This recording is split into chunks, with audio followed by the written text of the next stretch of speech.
Déstabilisant, juste comme on aime. Antoine Robitaille est avec nous pour parler de politique provinciale. Ouais, je le sais, ça fait mal, hein? Bonjour, Antoine.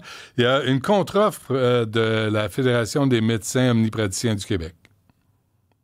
Eh oui, on apprend ça. Ils sont prêts à reporter leur fameux boycott de l'enseignement des étudiants en médecine, mais en même temps, ils voudraient en contrepartie, en fait, que le gouvernement abandonne la loi 106. Donc, est-ce qu'on est vraiment avancé? Parce qu'on sait à quel point le gouvernement y tient à la loi 106. C'est la loi qui va transformer le mode de rémunération des médecins. Donc, ils sont d'accord avec le principe d'une médiation. Ça, c'est intéressant. Le gouvernement a proposé ça la semaine passée, médiation, mais pour qu'il y ait une médiation, il faut que le gouvernement abandonne sa loi. Puis, pour ce qui est de la médiation aussi, ils disent, nous, on est prêts à ne pas faire le boycott de l'enseignement prévu pour le 1er octobre. On va le reporter au 4 octobre. Mais Antoine, est-ce que c'est vraiment une négociation quand tu dis flushez votre loi, puis nous, on va pas, il n'y aura pas de conséquences? C'est pas une négociation, c'est un ultimatum, là. Il renonce à un moyen de pression. Je pense qu'il te répondrait ça. Non, mais si t'enlèves la loi. Mais il renonce à leur moyen de pression. Mais si t'enlèves la loi, il n'y a pas de moyen de pression à avoir. Il n'y a pas de loi. Il n'y a rien. Exactement. Fait que c'est pas une négociation. C'est la journée où on apprend que 36,5 % des médecins de famille s'absentent seulement pendant une semaine complète par année. Donc, il y en a qui travaillent fort. Ouais. C'est dans la presse, là, on parle finalement du travail des médecins. C'est drôle quand même. Ça fait des années qu'on fait des réformes sur le travail des médecins, tout ça. Puis on n'a comme pas de détails sur ce qu'ils produisent, sur la production. Pourquoi? Parce que ce sont des entrepreneurs. Et ça fait partie peut-être du problème, hein? Je pense que tu dois être d'accord avec ça. Donc, on fait des réformes, on dit, on va changer toute la structure, on va ajouter ci, on va ajouter ça. Mais on ne sait même pas qui fait quoi puis combien de temps. As-tu l'impression que ça tourne en rond, Antoine? Oui, j'ai vraiment cette impression-là, ouais. C'est intéressant les données qu'on a ce matin. Ouais. C'est donc une étude des HEC dont parle Francis Veil. On m'expliquait tout à l'heure que ce qui est souvent reproché à ces études-là, c'est que ceux qui travaillent pas beaucoup, dans cette catégorie-là, Benoît, il y a aussi les congés de maternité, les 65 ans et plus, puis ceux qui sont en début de pratique. Or là, non. Les auteurs de l'étude ont vraiment fait attention pour exclure ces 3 catégories-là de médecins qui peuvent, pour de très bonnes raisons, fournir un peu moins avoir une productivité un peu plus basse. Donc, c'est intéressant, puis j'ai l'impression que les médecins n'aimeront pas cette étude-là. Mais il n'y a pas de proposition. Là, on analyse, on dissecte la bébite, là, mais on ne sait pas vraiment la ressusciter. Là. Elle est sur la table, là, puis tout le monde a fouillé dedans. Puis tout le monde dit, il me semble que j'enlèverais une jambe. Peut-être que je mettrais un 3e poumon. Mais finalement, ça finit par être un monstre. Mais là, Christian Dubé nous promet des choses pour janvier, quand même. Hein? Donc, on aurait accès comme un groupe de médecins de médecine familiale. Alors, ça serait un progrès. On va voir, mais évidemment, ça dépend, selon lui, de l'adoption de la loi. Or là, les gens de la FMOQ nous disent éliminez votre loi, puis on va discuter après. Ouais. Est-ce qu'on est vraiment avancé? Comme tu dis, on a l'impression que ça tourne en rond pas mal. Ouais. Pendant ce temps-là, Rocky, nous, on est des patients. Des patients, et on va le rester patient. Bon, Rocky, je parlais de Bernard Rambaud-Gauthier, qui n'est pas content parce qu'il trouve que François Legault le plagie. As-tu parlé? Non. Non? Non. Il t'a pas dit s'il était déçu? Ce n'est qu'une blague. OK. Mais elle était bonne. J'ai éclaté de rire dans ma cuisine ce matin en t'écoutant. Mais on doit écouter François Legault. On a un extrait de son discours d'hier. Ça vaut la peine. Rocky! Musique de Rocky. J'avoue que des fois, c'est vrai que Je me sens un peu comme un boxeur là, qui encaisse des coups. C'est pas la force des coups qui compte.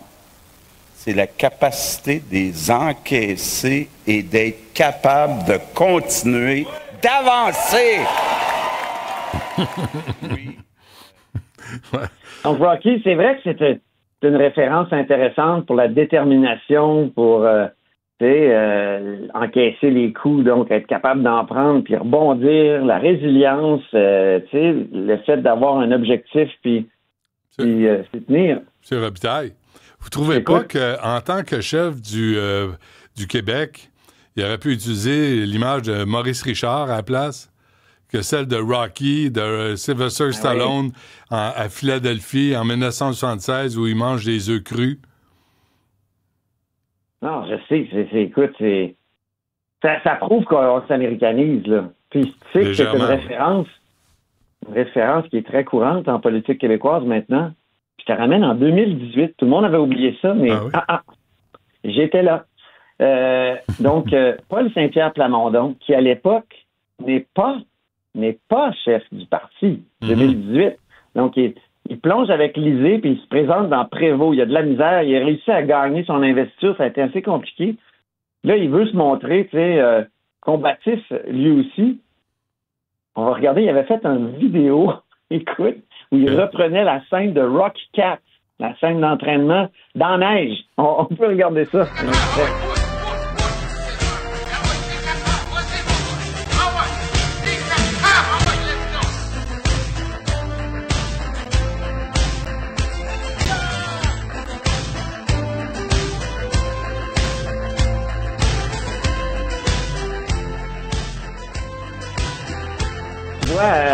Avec Catherine Fournier, dans le rôle de l'assistante. Dans le rôle d'Adrienne, je sais pas. Adrienne! Mais, écoute, c'est tellement long comme vidéo. Écoute, ils ont dû consacrer je sais pas combien d'heures à cette vidéo-là dans le temps. Mais tu vois que c'est une référence en politique québécoise. Tout à l'heure, j'ai texté l'équipe du Parti québécois, j'ai dit, finalement, est-ce que Paul est encore Rocky? Ouais. Après ça, qui est le plus Balboa? Est-ce que oui. c'est Paul ou François? François Legault? Ouais. J'ai pas eu de réponse encore. Attends, je vais regarder. Ouais. Ils m'ont toujours pas répondu. Mais ça prouve aussi que pour Paul Saint-Pierre Plamondon, qu'être comédien ou acteur, c'est un métier. Il avait l'air à souffrir quand même quand il faisait ses redressements assis. Je suis sûr qu'il s'est fait un tour de dos épouvantable en faisant des redressements assis. Non, dépose la hache. Tu sais, faut pas... aucun bon sens. Ouais. Alors, on a hâte de voir Pablo Rodriguez puis Ruba Gazal. C'est quoi le rôle qu'ils vont incarner? Hey, mais aussi, quel Rocky? Parce qu'il y en a 6 films de Rocky, plus les Creed. Hein? Ça fait quoi en tout? Ouais. Ça fait de nombreux films.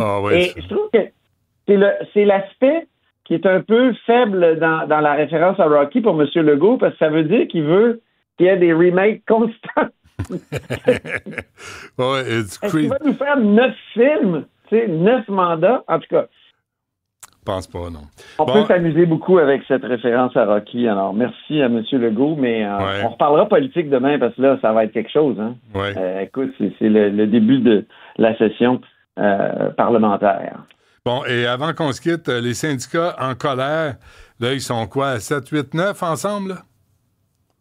Ben oui, 9 organisations syndicales hier qui sont montées au front et qui ont ensemble dit que ça n'avait aucun bon sens. Ils voulaient dénoncer l'idée d'affaiblir les contre-pouvoirs. J'ai un peu accroché là-dessus, Benoît, parce que affaiblir un contre-pouvoir, je peux comprendre là, que dans le contexte trumpien, c'est inquiétant. Mais est-ce que le gouvernement Legault, dans ce qui a transpiré jusqu'à maintenant de ses volontés, est-ce que c'est vraiment ça? Est-ce qu'il veut vraiment affaiblir un contre-pouvoir?